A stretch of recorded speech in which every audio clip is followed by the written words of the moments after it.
सरकारी मंदिर वाली सरकार है, तब नहीं करवा पाए तो कब करवा पाओगे ये बताओ।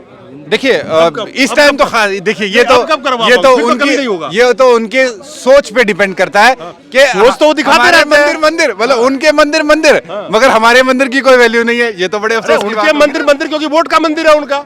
देखिए अगर आपको इस मौजूदा सरकार की जो राजनीति है मंदिर की, वो भी मैं दिखाना चाहता हूँ। जो मंदिर ऑलरेडी बने हुए हैं और भारत के धरोहर में से एक माने जाते हैं, उस मंदिर को ठीक कराना है, उसको गिरा जा रहा है, उसकी मरम्मत करानी है, उसके काम को कोई लेने को तैयार नहीं है। लेकिन जहां पे नया मंदिर बना के उनका नाम होगा और राजनीति में इस्तेमाल कर सके, बाबर ने तो नहीं बनाया था ना, इसने सम्राट विजयपाल प्रतिहार का नाम आ रहा है इसके साथ जुड़ा हुआ है, जिन्होंने बनवाया था इसको। बाबर ने बनाया होता तो मानता है कि मौजूदा सरकार ध्यान नहीं दे रही है। ये तो अपने सम्राट का क्या जो बात, आप लोग ये खाली गुजर करते रहे इसलिए दूसरे लोगों ने वोट नहीं दिया आपको। नहीं ऐसा नहीं है। अरे आपको बाहर रखा तो कोई किसी को बाहर तो नहीं रख सकता। आप में काबिलियत होना चाहिए कि हम वोट ले सकते हैं दूसरे लोगों से। आप खाली गुजर करेंगे तो वोट खाली गुजर देगा आपको। नहीं ऐसा नहीं है। अरे हम सारे समाज को एक साथ लेके चलने में मिनिस्टर बने आज तक। उसके अंदर बहुत सारे प्रयास रहे हैं, बहुत सारी जो है सोच रही है। प्रयास में आप लोगों की कमी थी। देखिए इसमें हो सकती है, ऐसे मैं नहीं कहूंगा, बट अभी सड़क पे कुछ हो जाता तो क्या हो गया रे, निकाल लठ रे, तब तो बड़ा कूद के सारे आप लोग आ जाते हो लठ चलाने के लिए। अब ये सरकार ये नहीं हो रहा तो पूछो ना क्या है रे, क्यों नहीं बना रहा रे। इसकी मांग की शुरुआत हुई है। जंतर मंतर पे परमिशन दी गई 300 लोगों की यहाँ पे। इसके बाद आपको आगे दिखाएंगे कैसे सरकार पे दबाव बनाते हैं, सरकार कैसे झुका के दिखाएंगे। इसमें ये तो हमारे मंदिर और पहली बात हमारी कम्युनिटी का मंदिर नहीं है, हमारे कम्युनिटी के लोगों ने बनवाया है। ये देश का मंदिर है, देश के लोगों का मंदिर है, सरकार को झुकना पड़ेगा। एक ऐसा जगह है कि सोचिए जो जहाँ पे धर्म के साधना और आराधना करने वाले तो आएंगे ही, वहाँ के लोकल, आज ताजमहल से आगरा, पूरे आगरा जो रोटी खा रही है लोकल की हम बात करें तो ताजमहल से अलग अलग तरीके के, कोई कुछ बेच रहा है, कोई दुकान छोटा दुकान लगा कर रखा है, कोई रिक्शा चला रहा है, कोई कुछ चला रहा है। इस जगह पे अगर डेवलप किया जाए तो आधे मध्य प्रदेश के युवा को जॉब मिल सकती है यहाँ पे। वहाँ आप बिल्कुल ठीक कह रहे हैं, वहाँ ऐसी वाइब्रेशन है। दोस्तों नमस्कार। बटेश्वर मंदिर, आज यहाँ पे गुर्जर समाज के लोग इकट्ठे हुए हैं और बात कर रहे हैं बटेश्वर मंदिर को बचाने का। हम कह सकते हैं कि अद्भुत, चमत्कारिक, रहस्यमय और प्राचीन, ये सब शब्द उस मंदिर की एक श्रृंखला के लिए बिल्कुल जायज है जो मध्य प्रदेश के मुरैना में स्थित है। बटेश्वर मंदिर आखिर प्राचीन कैसे हुआ? अलग अलग इतिहासकारों के हिसाब से हम बात करें तो 4वीं सदी से लेकर के 10वीं सदी के बीच में विजयपाल प्रतिहार सम्राट जो थे उनके द्वारा कहा जा रहा है कि इस मंदिर का निर्माण कराया गया था। लेकिन मंदिर में खासियत क्या है? मंदिर की खासियत यह है कि करीब करीब 25 एकड़ के जगह में 200 के करीब कहते हैं कि शिव जी का मंदिर है, जिस रहस्य को आज तक कोई नहीं समझ पाया। लोग कहते हैं कि अलग अलग तरीके से शिव हो, सती की मंदिर हो और विष्णु की मंदिर, उनकी आराधना के लिए इन मंदिरों का निर्माण किया गया था। लेकिन वहीं पे आपको इस मौजूदा सरकार की जो राजनीति है मंदिर की, वो भी मैं दिखाना चाहता हूँ। जो मंदिर ऑलरेडी बने हुए हैं और भारत के धरोहर में से एक माने जाते हैं, उस मंदिर को ठीक कराना है, उसको गिरा जा रहा है, उसकी मरम्मत करानी है, उसके काम को कोई लेने को तैयार नहीं है। लेकिन जहां पे नया मंदिर बना के उनका नाम होगा और राजनीति में इस्तेमाल कर सके, उन मंदिरों को ठीक कराने का काम किया जाता है। क्या वजह है कि भारत की मंदिरें जो धरोहर है उस पे बात ना करके, लेकिन राजनीति के लिए नया मंदिर बनाना जरूरी है? जो ऑलरेडी भारत में, आप तो जानते होंगे शायद, भारत में करीब करीब 6,49,000 मंदिर हैं। एक सर्वे के हिसाब से 1 लाख लोगों पे 53 मंदिर हैं। और मंदिरों का जो सबसे बड़ा प्रदेश कहा जाता है वो तमिलनाडु, जहां पे 1 लाख पे करीब करीब 100 मंदिर है। तो मंदिरें तो बहुत सारे हैं जिसकी हम देखभाल करने की बात करें तो नए मंदिर की जरूरत ही ना पड़े, लेकिन ये सब तो धरोहर है जिसको नेग्लेक्ट किया जा रहा है। बिल्कुल देखिए, इस धरोहर का बहुत बड़ा महत्व है, चूँकि ये प्रतिहार कालीन धरोहर है और वो कला जो स्थापत्य कला है उसको देखेंगे तो इसमें इतनी ज़्यादा इस कला, हर दीवार पर, हर पिलर पर, सब जगह कलाकृतियाँ खुदी हुई हैं। मैंने उसको कई बार वहाँ जाकर के देखा है, बहुत सुंदर कलाकृतियाँ हैं और ये ऐसे बिखरी पड़ी हैं, कई एकड़ में ऐसे बिखरी पड़ी हैं, उनका कोई वहाँ सुध लेने वाला नहीं है। इसलिए मेरा तो सरकार से निवेदन है कि ऐसे सांस्कृतिक धरोहर को संजोए और उसको वही प्राचीन गौरव और वैभव प्रदान करे जो प्रतिहारों के समय पर उसका था। जो सरकार बात करती है धर्म की, शिव, विष्णु और सती 3 देवताओं की यहाँ पे मानते हैं कि यहाँ पे आराधना होती रही है और की जाती रही है अभी भी। आखिर ऐसी क्या वजह है कि जो पुराने हमारे, कोई बाबर ने तो नहीं बनाया था ना इसने, सम्राट विजयपाल प्रतिहार का नाम आ रहा है इसके साथ जुड़ा हुआ है, जिन्होंने बनवाया था इसको। बाबर ने बनाया होता तो मानता है कि मौजूदा सरकार ध्यान नहीं दे रही है।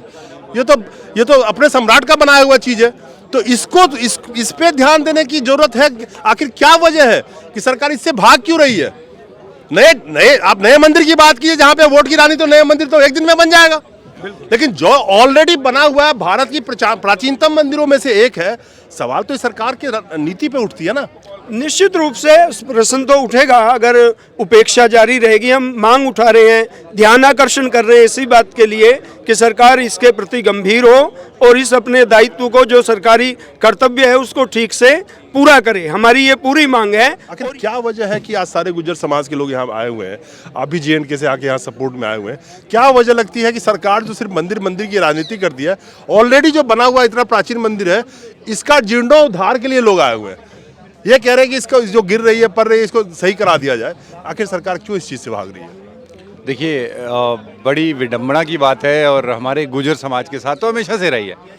सत्ता में जो भी रहा आज तक, उसने हमारी सभ्यता को, हमारी हिस्ट्री को, हमारे कल्चर को, हमारे जो है पॉलिटिकली तो हमें बाहर रखा ही रखा। वो तो एक सबसे बड़ी बात रही है।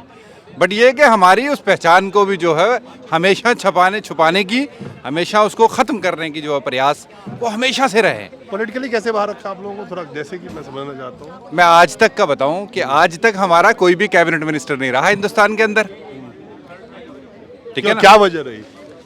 अब उसके अंदर बहुत सारे लोग क्योंकि सत्ता में हैं, 9 से 12% आपकी आबादी है, हम अगर जनसंख्या की बात करें। बहुत सारे लोग जो सत्ता में हैं, वो हमें बांट के, हमें जो है हिंदू मुसलमान के नाम पे, सिख ईसाई के नाम पे, या बाकी जो है। और मैं एक चीज का आज वो बात, आप लोग ये खाली गुजर करते रहे इसलिए दूसरे लोगों ने वोट नहीं दिया आपको?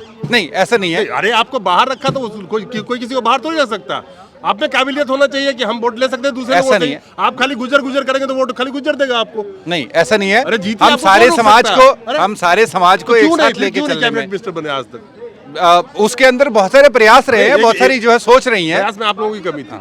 देखिए, इसमें हो सकती है, ऐसे मैं नहीं कहूँगा, बट ये है कि हमारे गुजरों को, किसी को जो है किसी पर्टिकुलर सेक्शन में, किसी पर्टिकुलर ग्रुप में जो है बांट के हमेशा सत्ता होती रही है। और हमें जो है आज तक जो है हमें कोई भी इस तरीके की पोजीशन जो है किसी भी लिहाज से नहीं दी गई। ये हमारे लिए एक बहुत बड़ी जो है अफसोस की बात है और चिंताजनक बात है। एक समृद्ध समाज से आप लोग आते हैं, ऐसी बात नहीं है भारत के अंदर में। अरे आप ये कहते हैं जुड़ने दें तो, अरे आप जुड़ना चाहोगे, कौन रोक लेगा आपको? कहीं आप इंसान हो, आपको जुड़ना कोई रोक लेगा आपको? आपको कोई बांट देगा? आप बंटना चाहते हो खुद ही। ये क्या हो रहा भाई? क्यों? ये भी तो देखो, हमारे 200 साल, अगर 200 मंदिरों की इतनी बड़ी पहचान हमारे लिए, तो ये बहुत बड़ी जो है एक पर्टिकुलर हमारा हिस्टोरिक पर्सपेक्टिव बयान करता है। तो भाई यहाँ पे देख लो, 20 क्या ये इम्पोर्टेंट नहीं है? 20 विधानसभा सीटों पे, मेरे से आगरा पूछिए, मेरे से बात कर रहे हैं आप। मध्य प्रदेश के अंदर में 20 विधानसभा सीटों पे आपका वर्चस्व है, जहाँ पे आप फर्क डालते हैं। आप क्यों नहीं काम होते सरकार को डराने में? आप क्यों कामयाब नहीं हो रहे हैं? आपकी क्या कमी है? देखिए, आपका समाज तब इसका मतलब एक नहीं है। नहीं, समाज एक है, मगर समाज को कभी किसी जो है विचारधारा में या बातचीत में या किसी भी सिलसिले में जो बांट दिया जाता है, तो हमें कभी इकट्ठे होने नहीं दिया साहब। ये सबसे बड़ी, वरना ये क्या कि कम कीमती है क्या? इसी के लिए इकट्ठे हो जाओ, तो कम से कम दिखा दो कि ये करवा सकते। कोशिश कर रहे हैं। आज ये हमारा जो यहाँ पे इकट्ठा होने का एक जो बड़ा एक बेस ही यही था कि सरकारी मंदिर वाली सरकार है, तब नहीं करवा पाए तो कब करवा पाओगे, ये बताओ। देखिए, इस टाइम तो देखिए, ये तो उनके सोच पे डिपेंड करता है कि सोच तो दिखाते रहते हैं। मंदिर मतलब उनके मंदिर मगर हमारे मंदिर की कोई वैल्यू नहीं है। ये तो बड़े अफसोस की बात है। उनके मंदिर क्योंकि वोट का मंदिर है उनका। देखिए, अगर ऐसी सोच है तो फिर मैं उसके लिए कुछ नहीं कह सकता। चलिए, हमारे मंदिर भी जो है बड़े कीमती है और इनका मंदिर सबका होता है, सबका मंदिर सबका है। जो मंदिर जाने वाले लोग हैं, जिस समाज के भी हो, मंदिर किसी का नहीं होता। ये मंदिर भी किसी एक का नहीं है, सबका है। ये सबका मंदिर, सबके, चाहे वो भारत के रहने वाले लोग मंदिर जाते हो, चाहे विदेशों से। हमारे से मतलब ये है कि अगर हमारी किसी सभ्यता ने या हमारे किसी पर्टिकुलर रूलर ने अगर बनवाए हुए या उनके समय के बने हुए, हर एक मंदिर किसी न किसी ने बनवाया, तो इनकी भी तो इंपॉर्टेंस उतनी होनी है। मंदिर कोई जमीन से इनकी भी उतनी इंपॉर्टेंस दे देना, फिर हम आप भी अपनी बात को सिद्ध कर दे, इनको भी इतनी इंपॉर्टेंस दे दे। JNK से आए थे, बहुत बहुत शुक्रिया आपका, अपने समाज के लिए आप आए हैं। और मैं समझता हूँ कि ये जो स्थल है बटेश्वर मंदिर का, ये किसी पर्टिकुलर समुदाय का नहीं है मांग। ये भारत के उन सभी तमाम लोगों की मांग है जो भारत की सभ्यता में विश्वास करते हो, भारत की संस्कृति में विश्वास करते हो, भारत के अपने धर्म में विश्वास करते हो। तो ये किसी एक मंदिर किसी एक का नहीं होता। मध्य प्रदेश की बात करें तो करीब करीब हम आंकड़े की बात करें, सेंसस तो 2011 के बाद हुआ नहीं है, 40 से 45 लाख के करीब आपके समाज के लोग हैं वहाँ पे, और बात करें तो 20 लाख उसमें डायरेक्ट वोटर है। मौजूदा वक्त में ये देखा जा रहा है कि सरकार उन्हीं चीज़ों पर ध्यान देती है जहाँ जिसकी वोट में हिस्सेदारी ज़्यादा हो, ताकि लोग उस पर उनको वोट दे सके।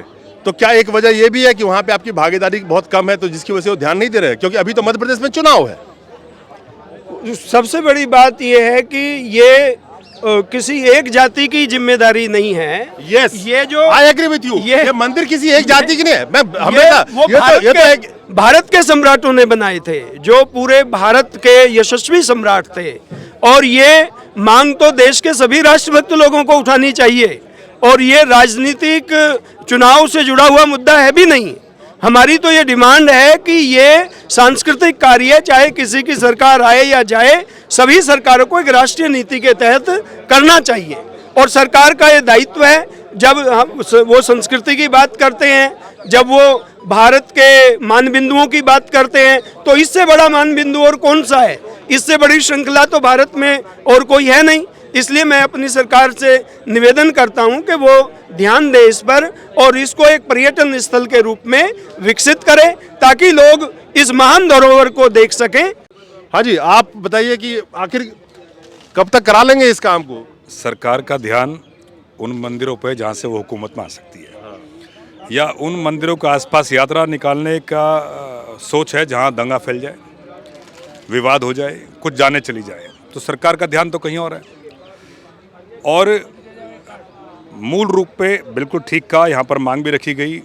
जिनका ऐतिहासिक ऐसे मंदिर है, सरकार ने उनको नज़रअंदाज किया है, और उस मांग को लेकर हम लोग यहाँ पर बैठे हैं। सरकार ऐसे नहीं मानेगी तो सामने मध्य प्रदेश में चुनाव है, दबाव बना के उनकी मांग को, नहीं तो हुकूमत से उनको उतार के अपनी मांग बनाएंगे। और आज इसमें कोई दो राय नहीं है, सरकार मंदिर मंदिर करके सत्ता में आई, लेकिन क्योंकि सरकार के मन में ऐसे रह गया, आज भगवा रंग हो, अभी नज़दीक में उत्तर प्रदेश में हमने देखा एक ऐसे एसपी को ट्रांसफ़र करते हैं जो दंगा रोकता है, जो ऐसी जगह से यात्राएं निकालने से रोकता है जहाँ दंगा भड़क सकता था, जान जा सकती थी, उनका ट्रांसफ़र करते हैं। नूह से बड़ा उदाहरण कोई हो नहीं सकता कि सरकार पैरेलली पार्टिसिपेट कर पुलिस प्रशासन, आईबी, बीजेपी गवर्नमेंट मिलकर वहाँ पर यात्राएं निकालती है, और कि जहाँ पर ठेस पहुँचे ऐसी स्टेटमेंट्स दिलवाती हैं, ऐसे मंदिरों के पास जाना चाहती हैं जहाँ से दंगे भड़के और देश के अंदर अशांति फैले। तो इस सरकार से हमें कम उम्मीद है। इस सरकार को मुझे उम्मीद है कि मध्य प्रदेश से जब बीजेपी उतरेगी, कोई दूसरी सरकार आएगी, तो इसका जल्दी काम शुरू होगा। चलिए, मैं एक चीज़ तो मैं आखिर में कहना चाहता हूँ, सुनते जाइएगा। अभी सड़क पे कुछ हो जाता है, क्या हो गया रे, निकाल लठ रे, तब तो बड़ा कूद के सारे आप लोग आ जाते हो लठ चलाने के लिए। अब ये सरकार ये नहीं हो रहा, पूछो ना क्या है रे, क्यों नहीं बना रहा रे? इसकी मांग की शुरुआत हुई है। जंतर मंतर पे परमिशन दी गई 300 लोगों की यहाँ पे। इसके बाद आपको आगे दिखाएंगे कैसे सरकार पे दबाव बनाते, सरकार कैसे झुका के दिखाएंगे। इसमें ये तो हमारे मंदिर, हमारे, और पहली बात, हमारी कम्युनिटी का मंदिर नहीं है, हमारे कम्युनिटी के लोगों ने बनवाया है। ये देश का मंदिर है, देश के लोगों का मंदिर है, सरकार को झुकना पड़ेगा। चलिए, इतनी बड़ी विरासत है भारत की प्राचीनतम चीजें में से, आखिर सरकार की क्या वजह है आंखें बंद करने के लिए? क्यों आंखें बंद करके बैठी? अरविंद भाई, पहले तो आपका बहुत बहुत धन्यवाद, आपने ये आवाज़ उठाई है। अरविंद भाई, हमारी विरासत है, जब तो आज हम यहाँ, जब सरकार नहीं सुन रही, जब तो हम जंतर मंतर पे हैं। और हो सकता है आपके माध्यम से, मीडिया के चित्रण के माध्यम से हम सरकार तक ये आवाज़ उठा पाएँ। आप वहाँ अगर जाएंगे तो आपको एक ऐसी वेव वहाँ दिखाई देगी जहाँ एक ऐसा एहसास होता है कि मतलब एक अद्भुत एहसास है वहाँ। शिवराज सिंह कभी वहाँ गए नहीं, उनको वेव नहीं दिखाई दिया एमपी में बैठ के कभी? जो सरकार है उनको नहीं दिखाई दे रही है, जब भी तो हम यहाँ पर हैं। और हम तो ये कहते हैं, जब आप मंदिर की राजनीति करते हैं, और यहाँ तो ऑलरेडी 200 मंदिर बने हुए हैं, जब आप इसको डेवलप नहीं कर रहे हो, आप एक राष्ट्रीय स्तर का दर्जा नहीं दे पा रहे हैं आप इसे, तो आप क्या करेंगे? और कहीं भी चुनाव की बात होगी, जैसे कि आपने पहले बोला वोटिंग की बात होगी, तो सरकार है ये वहीं देखती है जहाँ पर मौजूदा वक्त में सरकार हर चीज का व्यवसायीकरण और व्यापारीकरण में बहुत ध्यान देती है। अगर इसी जगह को, अगर मध्य प्रदेश के एक ऐसे जगह के प्लेस में विकसित किया जाए, तो आप सोचिए कितने रेवेन्यू जनरेट की जा सकती है। हम उसकी भी बात करें तो कितना बड़ा टूरिस्ट प्लेस बन सकता है, कितनी बड़ी धार्मिक प्लेस बन सकता है ये, जहाँ पे अलग अलग दुनिया से लोग आएंगे, देश विदेश से लोग आएंगे। तो और आप यूरोपियन कंट्रीज की बात करें, छोटे से छोटे जगह को टूरिस्ट बना देते हैं, और हमारा देश तो धार्मिक देश रहा, धर्मों का देश रहा है। जहां ऐसे धार्मिक स्थल मौजूद हो वहां तो कितनी रेवेन्यू जनरेट की जा सकती है। कितने रेवेन्यू का मतलब है कि देश में जो बेरोजगारी है, कितने रोजगार पैदा हो सकते हैं। बिल्कुल आप ठीक कह रहे हैं। इसका एक पक्ष ये भी है कि पर्यटन स्थलों का जो विकास है वो जहाँ सांस्कृतिक हमारी विरासत को बचाता है वहीं लोगों को रोजगार भी देता है और उससे देश में एक सौहार्द भी बढ़ता है। जैसे जितना देश में आगमन एक प्रदेश से दूसरे प्रदेश में नागरिकों का होता है, आस्था के केंद्र जहाँ जहाँ विकसित होते हैं, तो उससे देश की एकता और अखंडता और भी मजबूत होती है। देखिए, मेरा सोचना है कि ये धार्मिक के तौर पे तो प्राचीन है ही। इस देश में जिस तरह से बेरोजगारी अपने चरम पे है, हम एक प्रदेश की अभी बात करें, मध्य प्रदेश की, ऐसा स्थल जो मैंने भी देखा, पहली बार मैंने देखा कि ये लोग यहाँ पे बैठे हुए हैं। एक ऐसा जगह है कि सोचिए जो जहाँ पे धर्म के साधना और आराधना करने वाले तो आएंगे ही, वहाँ के लोकल, आज ताजमहल से आगरा, पूरे आगरा जो रोटी खा रही है, लोकल की हम बात करें तो ताजमहल से अलग अलग तरीके के, कोई कुछ बेच रहा है, कोई दुकान, छोटा दुकान लगा कर रखा है, कोई रिक्शा चला रहा है, कोई कुछ चला रहा है। इस जगह पे अगर डेवलप किया जाए तो आधे मध्य प्रदेश के युवा को जॉब मिल सकती है यहाँ पे। वहाँ आप बिल्कुल ठीक कह रहे हैं, वहाँ ऐसी वाइब्रेशन है। हम जब भी गए, चूंकि पहाड़ियों से घिरा हुआ एक ऐसा केंद्र है, जैसा वेद में वर्णन आता है, ऊपर एक गिरिनाम संगमे च नदी नाम धिया विप्रो अजायत है। पर्वतों की ऐसी रमणीय कंदराएं वहाँ पर हैं कि अगर वहाँ बैठकर लोग ध्यान करें, साधना करें, उपासना करें, तो निश्चित रूप से बहुत सारे लोगों का ध्यान उधर जाएगा। और मैं समझता हूँ कि ये लोगों के रोजगार से लेकर के और इतिहास से लेकर के और राष्ट्रीय एकता अखंडता में इसका बहुत बड़ा योगदान। आपको मैं एक उदाहरण के तौर पे मैं बात करना चाहता हूँ। झारखंड में देवघर है, देवभूमि है, देवघर का मंदिर है। आप देखिए वहाँ की जो पूरी इकोनॉमी है वो एक मंदिर पे चल रही है। वहाँ पे जाने वाले हों, धार्मिक लोग हों, लोग जाते हैं, वहाँ के लोकल काम करने वाले हैं। उससे तो बहुत बड़ा जगह के नाम पे तो बहुत बड़ा जगह है मध्य प्रदेश का। ये डेवलप क्यों नहीं करना चाहते इसको, और क्या वजह है? मैंने आपको शुरू में एक बात कही, कोई बाबर ने नहीं बनवाया ना। आखिर सरकार के दिमाग में ये चीजें क्यों नहीं आ रही है? नहीं, ये इसको बनवाने वाले रघुवंशी सम्राट थे। मीर भोज को उसकी ग्वालियर प्रशस्ति में रघुवंशी सम्राट लिखा है। चूंकि ये लक्ष्मण प्रतिहार के वंशज हैं, तो ये तो रघुवंशी सम्राटों की विरासत है, जो भारत का प्राचीनतम सूर्य वंश रहा है।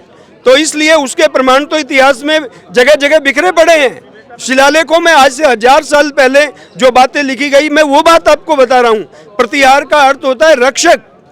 गुर्जर प्रतिहार, वो उस प्रदेश के वो गुर्जर जिन्होंने वहाँ सीमाओं की रक्षा की, सीमाओं के पहरेदार बने और जिन्होंने भारत को जोड़कर रखा, उधर बंगाल से लेकर के और उधर अफगानिस्तान तक पूरे देश की अखंडता को बना करके रखा। आप देख सकते हैं हनुमान जी की एक मूर्ति आपको दिख रही है मैडम बैनर में। इसमें कामरती देवी जी हैं, वो हनुमान जी के पैरों के नीचे हैं और ये विश्व की पहली ऐसी मूर्ति है और ये भी ऐसी खंडित होकर वहाँ पड़ी हुई है। तो इतनी बड़ी धरोहर का हमारा वहाँ विनाश हो रहा है, सारे पत्थर तितर बितर वहाँ पड़े हैं। तो सरकार से हमारा बार बार यही निवेदन रहा, यही कि इनको संजो लीजिए। ये वहाँ पे जो आपकी बात है मैं उसको भी बड़ी कर रहा हूँ। वहाँ टूरिस्ट प्लेस से लेकर लोगों की जीविका वहाँ बीहड़ है, वहाँ कुछ नहीं है। लोगों में शिक्षा आएगी, शिष्टाचार आएगा, रोजगार आएगा, सब चीज़ के सृजन होंगे वहाँ पर। लेकिन सरकार है कि इस तरफ ध्यान नहीं दे रही है। गुर्जर समाज को पहले की ही अंग्रेजी काल में और सभी मुगल काल में बागी घोषित किया था और सरकार भी हमें बागी बनाने पर विवश कर रही है। चलिए, गुर्जरों का हम हर तरह से तिरस्कार सहना करना पड़ रहा है हमको जी। चलिए, बात कर रहे थे ये देश की विरासत की। मुझे तो लगता है कि राजनीति या कोई भी राजनीतिक पार्टी हो, उनको एक ही विरासत से मतलब है कि हमारी कुर्सी की विरासत कैसे बचेगी। नमस्कार।